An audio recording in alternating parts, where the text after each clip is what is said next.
आइए, सुनिए, देखिए, समझिए सनातन सत्य। जैसी दृष्टि वैसी सृष्टि, दृष्टि विज्ञान।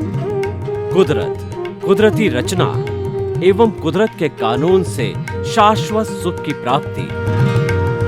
जोधपुर के परम पूज्य महात्मा उपासक प्रोफेसर डॉक्टर सोहन राज तातेड़ के निर्देशन में सनातन सत्य। जैसी दृष्टि वैसी सृष्टि, दृष्टि विज्ञान।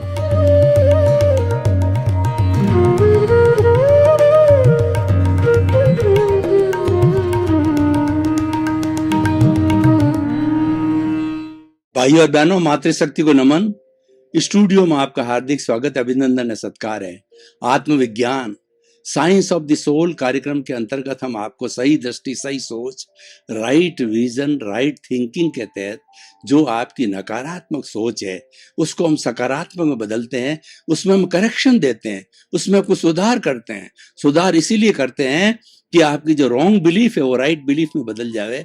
और एक बार व्यक्ति जब राइट बिलीफ प्राप्त कर लेता है और सही रास्ता, राजपथ प्राप्त कर लेता है और उस पर चलता रहता है तो वो अपने गंतव्य पर अवश्य पहुंचता है। ये सारा कार्य हम अलग अलग एपिसोड्स, अलग अलग चिंतन, विचारधारा, भावधारा और एपिसोड्स और विषयों के माध्यम से करते हैं। तो आज हमारा बहुत ही सुंदर विषय लेकर के हम आपके सामने प्रस्तुत हो रहे हैं। आज का विषय है मन से अमन। भाई और बहनों, बहुत ही सुंदर विषय है। सबसे पहले हमें ये सोचना है कि मन किसे कहते हैं और अमन किसे कहते हैं। देखिए, मन जो है वो पौद्गलिक है। मनन से पहले और मनन के बाद मन नहीं होता है। मन प्योर टेम्परेरी तत्व है। जब हम मनन करते हैं, यानी जब हम चिंतन करते हैं, जब सोचते हैं, तभी मन जो है वह भूमिका में आता है। उसके आगे पीछे मन होता ही नहीं है। मन एक नौकर है, मन एक सेवक है। किसका सेवक है? ये बुद्धि का और ये हमारे चित्त का सेवक है।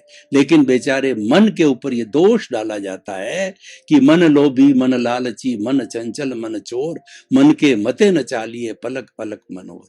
ये उस पर दोष डाला जाता है। लेकिन विक्षिप्त मन नहीं होता है, विक्षिप्त चित्त होता है। ये अलग विषय है। उसकी विक्षिप्तता मन तक उतरती है। मन एक दूत है। कैसे दूत है कि पुराने जमाने के अंदर एक राजा से दूसरे राजा को कोई भी पत्र भेजना होता था, कोई भी संदेश भेजना होता था, तो वो कपड़े के ऊपर जो है अपनी स्टाम्प लगा के, सिग्नेचर करके, और वह पत्र जो है वो दूत के साथ भेजा करते थे। तो दूत जाकर के अगले महाराजा को सारी बात बताता, पढ़ के सुनाता था। और कई बार उसके लिए अप्रिय होती थी तो सामने वाला महाराज उसको मारने को तैयार हो जाता था। लेकिन ये संधि थी दूतों के लिए कि दूत बेचारा क्या करे, वो तो पोस्टमैन है, वो तो अपना कर्तव्य का निर्वाह कर रहा है। एक जगह से जो पोस्ट आई है वह भेजने वाले से जो है पाने वाले को देता, उसका दोष नहीं है, इसलिए उसको मारा नहीं जाता है। तो मन का कोई दोष नहीं है। लोग कहते हैं हमारा मन भटकता है। तो मन भटकने का कारण ये कि हम मन को बांधे रखते हैं। कई लोग, मुझे 40 साल से जो है मैं ये जो है मन को शांत करने की, विचारों को शांत करने की, एकाग्र होने की साधना कर रहा हूँ, मेडिटेशन कर रहा हूँ।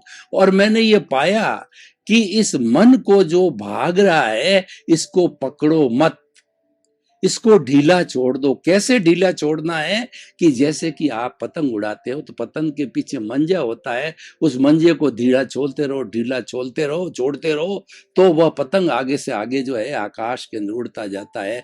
और जो ही आपने रोकने की कोशिश की, मंजे को खींचा, तो मंजा कांच का बना हुआ होता है, आपका हाथ भी कट सकता है, खून भी आ सकता है।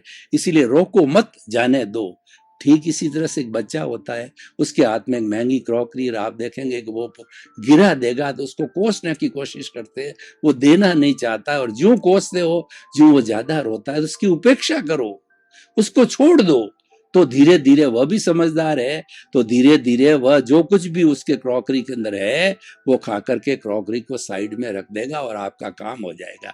तो कहने का अर्थ ये है कि जो विचार आते हैं जब हम मेडिटेशन करते हैं या जो है कोई भी कार्य करते हैं, कोई ऐसी चिंता का विषय आ जाता है कि वो विचारों का तांता चलता रहता है, तो आप उसको बाईपास करो, उसकी तरफ ध्यान मत दो। वो जाता है जहां जाने दो, उसकी खुली छूट दे दो, उसको एब्सोल्यूट 100% छूट दे दो कि तुम्हें जहां जाना है, अच्छी जगह जाना है, बुरी जगह जाना है, तुम चले जाओ। जब तुम इतनी फ्रीडम दे दोगे तो तुम्हारा मन है, विचार है, चिंतन है, तुम्हारे खूंटे बन जाएगा, यानी कहीं हिलेगा नहीं। यही जो है मेडिटेशन का सबसे बड़ा सूत्र है।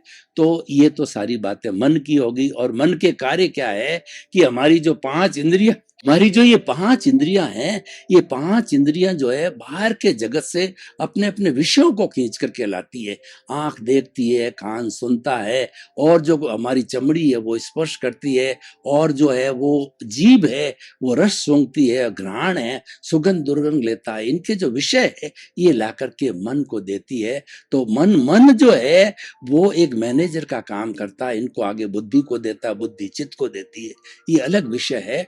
और मैनेजर मन एक काम और करता है कि हमारे भूतकाल की स्मृति करता है, वर्तमान का सारा चिंतन मन करता है, और भविष्य की जब कभी भी कल्पना करनी होती है तो वह भी मन करता है। ये सारे मन के कार्य है और मन के होने की बात है। तो इसीलिए मन साधे सब सदे, मन साधे सब सदे, और सब साधे सब जात। मन को हमें साधना होता है, यानी जो है विचारों को एकाग्र करना होता है। विचार कब एकाग्र होते हैं कि हमारे मन वचन काया रूपी ये जो शरीर मिला है पूर्व जन्म के कर्मों के भुगतान के लिए मिला है, और सारा भुगतान मन के द्वारा होता है, विचारों के द्वारा होता है। तो उस भुगतान तो नियत है, वो तो हमारा परिणाम है, हम करके लेकर आए। हमको पता है कि हमने पिछले जन्म में कैसा पेपर दिया, उसका रिजल्ट है। अब इस रिजल्ट की क्यों चिंता करते हो? तो आप करके आए हो, वो तो नियत है, तो आपको चलता रहेगा। उसको बदलने की कोशिश क्यों करते हो? और आप कहते हो कि मैं तो उसको बदल रहा हूं, वे मेरा पुरुषार्थ है। वो गलत है, वो भ्रांति है, वह अज्ञान है, और आप फालतू कर्ता बन जाते हो। और ये कर्ता ऑनरशिप है, डूअरशिप है, यही सबसे बड़ा कर्म बंधन का कारण है। इसलिए no ownership, no doership, no blame, no claim. और जो किसी को दोषी नहीं देखना, किसी को ब्लेम नहीं देना। इसीलिए ये सारा जो है मन से जुड़े हुए काम होते हैं। अब मन से अमन होने का क्या मतलब, अर्थ क्या हुआ कि देखिए हमारा मन है ये शब्दों से जुड़ा हुआ है, ये विचारों से जुड़ा हुआ है। ये विचार बुद्धि तक जाते हैं, चित्त तक जाते हैं, और हमारा अंतःकरण के अंदर मुख्य जो भाग होता है वो मन का होता है। मन बुद्धि चित्त अहंकार, जो मन पैम्पलेट निकालता है, मन जो विचार करता है वो बुद्धि तक जाता है, बुद्धि उसको देखती है, और ये चित्त तक जाता है और निर्णय नहीं होता है। लेकिन अहंकार जब कोई निर्णय ले लेता है, जो पैम्पलेट मन ने बताए है, और अहंकार उन पैम्पलेट की छटनी कर पे जिस पर हस्ताक्षर कर देता है वो मान्य हो जाता है। यानी ये सारा बुद्धि के स्तर पर, इंद्रियों के स्तर पर, चित्त के स्तर पर, स्थूल शरीर के स्तर पर काम होता है, वो सारा शब्दों के द्वारा होता है। और शब्द पौद्गलिक है, इसीलिए, और शब्द ही भेद कराने वाले हैं। किसी को कोई शब्द, किसी एक ही शब्द के कितने पर्यायवाची होते हैं। यानी मुंडे मुंडे मतिर भिन्ना, जो व्यक्ति बोलता है उसका भावार्थ अलग होता है, हर एक का अलग होता इसे होगा। इसीलिए बुद्धि के स्तर पर यह भेद है। लेकिन अब अमन बनने की प्रक्रिया क्या है वो हमें समझनी है। अमन बनने का अर्थ होता है इंद्रियातीत होना, शब्दों से परे जाना, अवचेतन मन में जाना, सब कॉन्शियस माइंड में जाना, और हमारा ल्यूमिनस बॉडी के अंदर जाना। जो सबसे बड़ा रूपांतरण का कारखाना है, विश्व का सबसे बड़ा कारखाना है, वो अवचेतन है। वहां पर फैक्ट्री है, वहां पर ट्रांसफॉर्मेशन होता है। जो भाव भीतर से आए हैं वो भाव बदल करके विचार बनते हैं, और जो विचार बाहर से आ रहे हैं वो बाहर से विचार आकर के जो हमारा जंक्शन पॉइंट है वो अवचेतन मन है, और वो बहुत इंपॉर्टेंट है। वहां से फिर भाव बन करके भीतर की ओर जाते हैं। तो भीतर से बाहर, बाहर से भीतर की साइकिल जो चलती रहती है, इसका जो जंक्शन पॉइंट है वो अवचेतन मन है, वो हमारा सबकॉन्शियस माइंड है। जब हम सबकॉन्शियस माइंड के अंदर चले जाते हैं, इंद्रिया तीत हो जाते हैं, शब्दों से परे हो जाते हैं, वो अमन की स्थिति होती है। अमन के अंदर शब्द नहीं है। जो है वो मन और अमन का जो डिफरेंस मोटे मोटे शब्दों में बात करूं कि मन में शब्द है, भाषा है, अमन में शब्द नहीं, भाषा नहीं है, केवल वाइब्रेशंस है। तो हमारा जो ये ल्यूमिनस बॉडी का जो पार्ट है अवचेतन मन का, वहाँ केवल वाइब्रेशंस है और वाइब्रेशंस के अंदर भेद नहीं होता है। चाहे ईसा मसीह जाओ, चाहे मोहम्मद साहब जाओ, चाहे महात्मा गांधी जाओ, चाहे जो है परम रामकृष्ण परमहंस जाओ, विवेकानंद जाओ, महावीर स्वामी जाओ, 24 तीर्थंकर जाओ, कोई भी, और गुरु नानक जाओ, कोई भी उस क्षेत्र के अंदर जाएगा, सबको एक सी वाइब्रेशंस दिखेगी। वो एक सी वाइब्रेशन यूनिवर्सल ट्रुथ है, सार्वभौम सत्य है, सनातन सत्य है।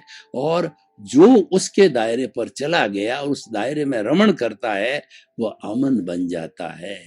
और दूसरे जो है मन से अमन बनने का अर्थ ये होता है कि हमारे जो ये कॉजल बॉडी जो आत्मा के साथ जन्म जन्मांतर से जुड़ी हुई होती है, कॉजल बॉडी सारा मन है। अल्टीमेटली कॉजल बॉडी का जितना भी भुगतान है वो मन या विचार, मन का अर्थ होता है विचारों के द्वारा होता है, और भीतर से जो आता है, जो अमन की स्थिति से आता है, वो भाव होता है। इसीलिए कहा गया है कि जैसा भाव वैसा विचार, जैसा विचार वैसा आहार, जैसा आहार वैसा व्यवहार, और जैसा व्यवहार वैसी पहचान। आदमी की वैसी पहचान होती है और जो है वो आदमी उसके अनुरूप बनता है। मुख्य भाव है वो हमारा, जहां से हमारी जो गंगोत्री वो भाव है, भाव हमारे कार्बन शरीर से जुड़ा हुआ है। और 100% अमन होने का अर्थ ये है कि जो अमन, जो मन कौन बनाता है, वो कार्बन शरीर बनाता है। वह जो है हमारा कॉजल बॉडी लिंग शरीर बनाता है।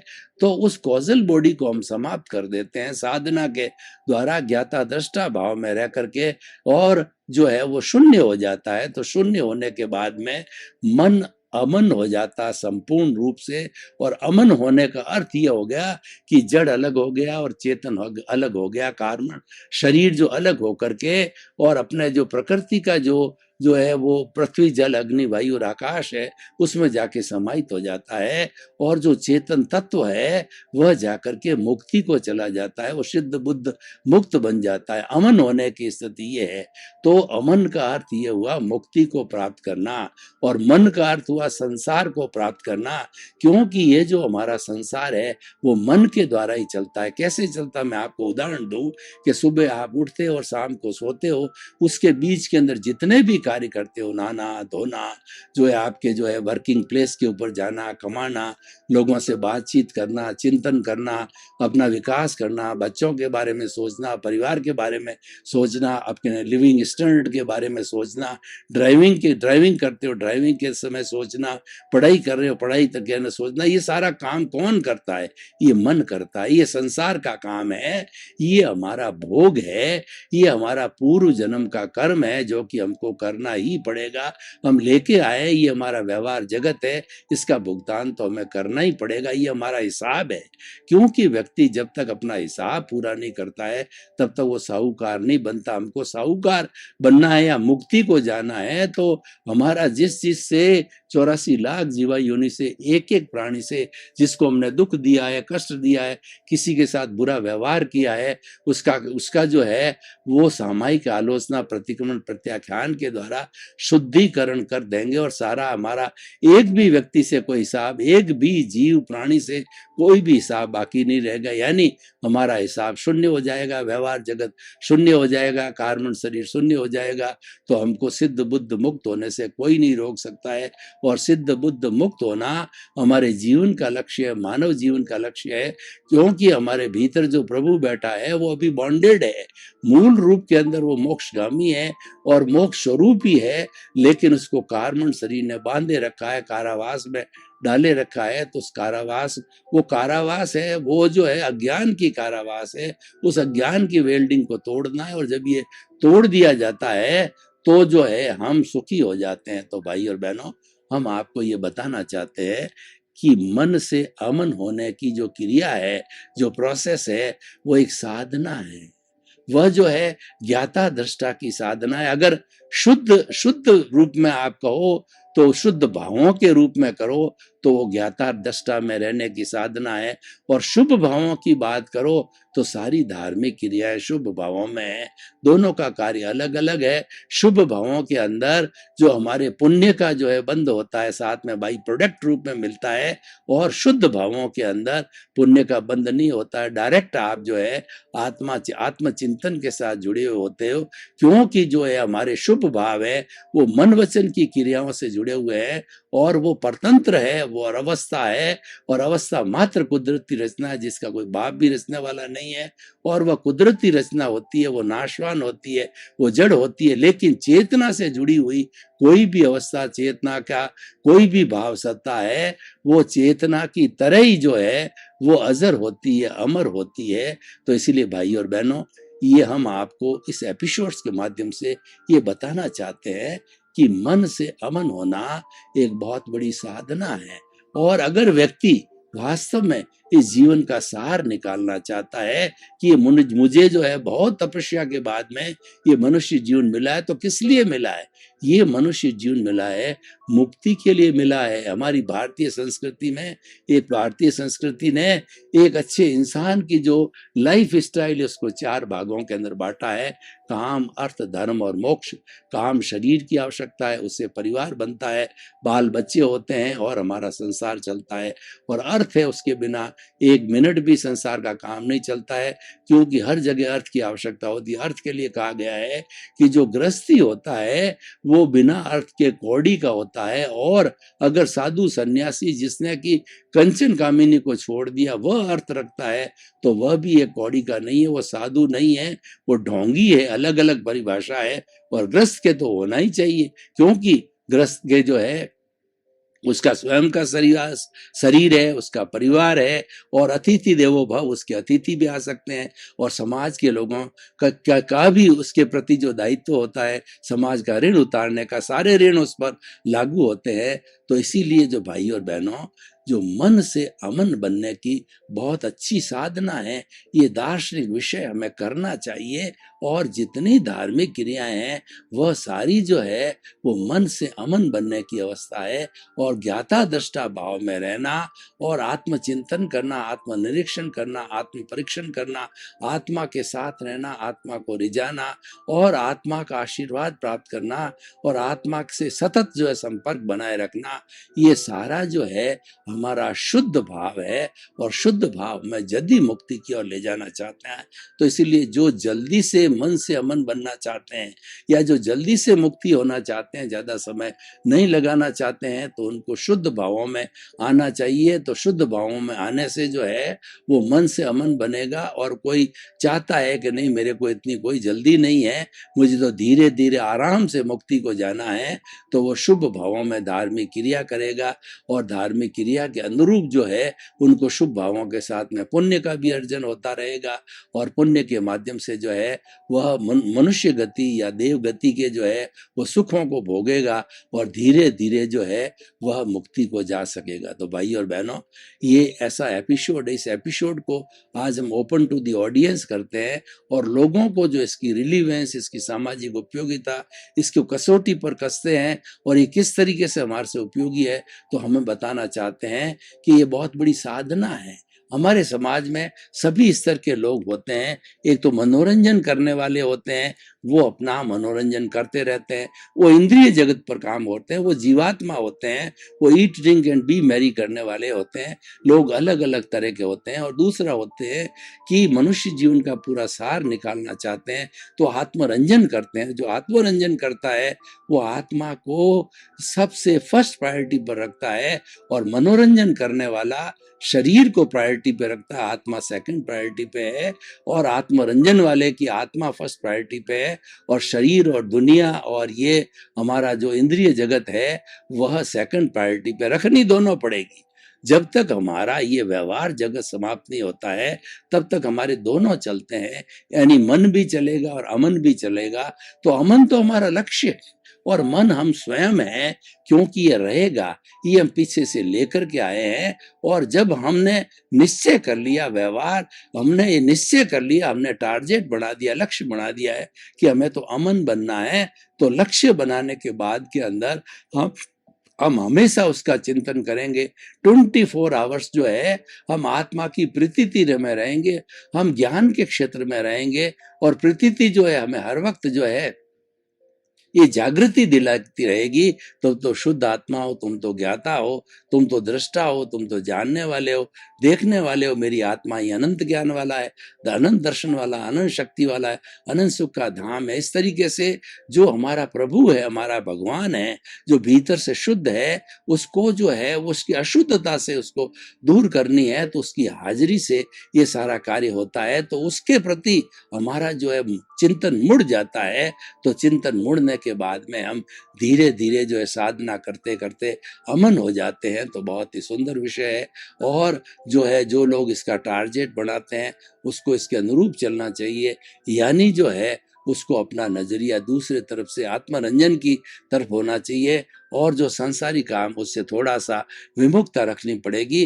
क्योंकि संसार तो हमारा पीछे से लेकर के आए हैं, भोग है, तो वो भोग तो चलता रहेगा, वो प्रारब्ध उदय जो है चलता रहे, लेकिन उसके साथ जुड़ो मत, उसको बाईपास करो। ये सारा भुगतान हमारे विचारों के द्वारा होता है। विचारों को बाईपास करने का मतलब उसके साथ जुड़ना नहीं है। उसकी आप उपेक्षा करो, उसके ऊपर ध्यान मत दो, तो ऑटोमेटिकली जो भुगतान चल रहा है वो तो चलेगा, जीवन भर चलेगा, तो वो होता रहेगा। उससे प्रभावित मत हो और उसको हो जाने दो, और जब होगा तभी हमारा हिसाब जो है वो शून्य होगा। तो भाई और बहनों, हम आपको बताना चाहते हैं कि मन से अमन बनने की जो साधना है वैसे बहुत सरल है और वैसे बहुत कठिन है, लेकिन अगर हम लक्ष्य रखें, इस चीज के ऊपर ध्यान दें, इसके ऊपर कंसंट्रेशन करें, तो मुश्किल भी नहीं है।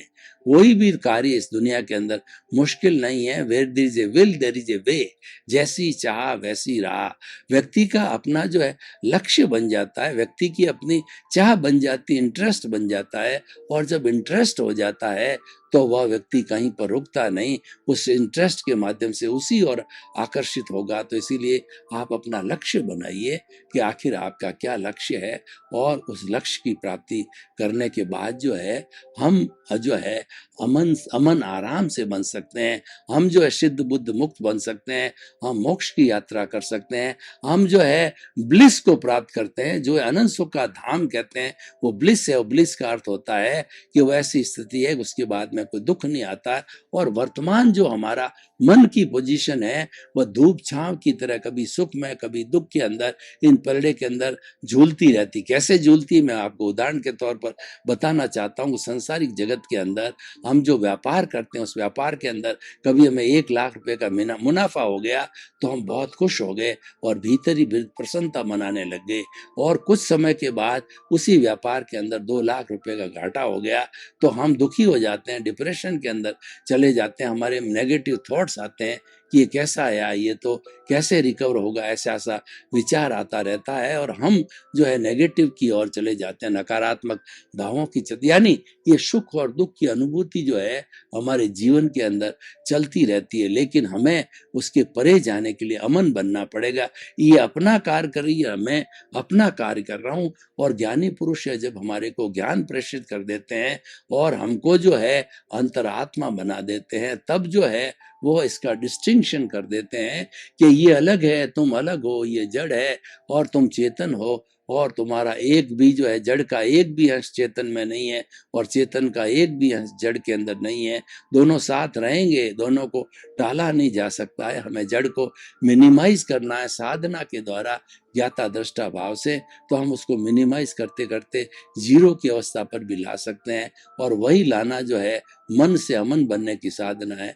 तो भाई और बहनों, बहुत ही सुंदर हमारा टॉपिक है, और ये टॉपिक जो है हमें हमेशा ध्यान में रखना चाहिए, और इसकी चर्चा और लोगों से करनी चाहिए। अगर हम वास्तव में जगत कल्याण करना चाहते हैं तो हमारे जो धार्मिक जगत के लोग हैं उनको मन से अमन बनाइए। भाई और बहनों, आपका बहुत बहुत धन्यवाद। आप हमारा आत्मविज्ञान कार्यक्रम बराबर देख रहे हो, आप देखते रहिए। आत्मविज्ञान कार्यक्रम में सफलता के सूत्र है, आत्मविज्ञान कार्यक्रम बदलने की प्रक्रिया है। आत्मविज्ञान कार्यक्रम मन से अमन बनने की है। आत्मविज्ञान कार्यक्रम मनोरंजन से आत्मरंजन में जाने की कार्यक्रम जो है, ये कार्यक्रम है, यानी कुल मिलाकर के आपको अच्छाई की तरफ ले जाता है, आपको विजन देता है, आपकी जो रॉन्ग बिलीफ उसको समाप्त करके राइट बिलीफ देता है। इसी क्रम में आपका जीवन आनंदमय हो, मंगलमय हो। आपके प्रति बहुत बहुत शुभ।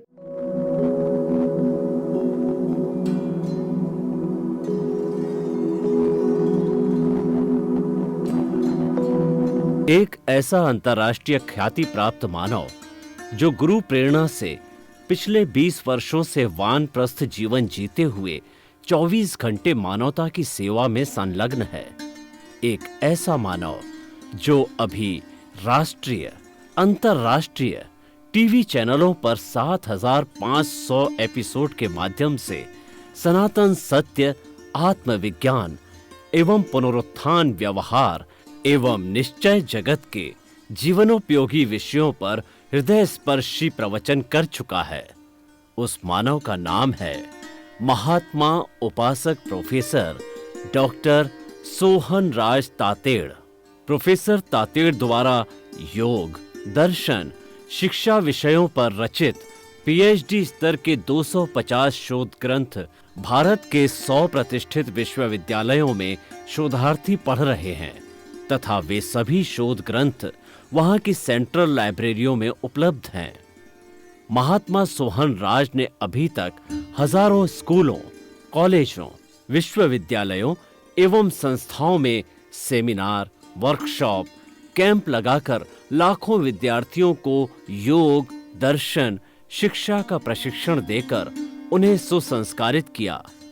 डॉक्टर तातेड़ ने भारतीय संस्कृति उत्थान के 4000 से अधिक समसामयिक विषयों पर आर्टिकल लिखकर ऑनलाइन जर्नल, पत्रिकाओं, वेबसाइट्स पर प्रकाशित किया, जिसका उपयोग लाखों पाठक कर रहे हैं। उपासक तातेड़ के 5000 से अधिक आज का सुविचार, आज का शुभ संदेश, आज का मंगल भावना योग आदि चिंतन websites, Twitter, blogger, Facebook, YouTube माध्यमों से लाखों लोग अपना जीवन निर्माण कर रहे हैं। मानवता के मसीहा ऐसे महामानव महात्मा सोहन राज तातेड़ के प्रोफाइल को अभी तक विश्व के 20 लाख दर्शक यूट्यूब पर, 12 लाख गूगल पर एवं लाखों दर्शक फेसबुक, ब्लॉगर, ट्विटर और इंस्टाग्राम पर देख चुके हैं।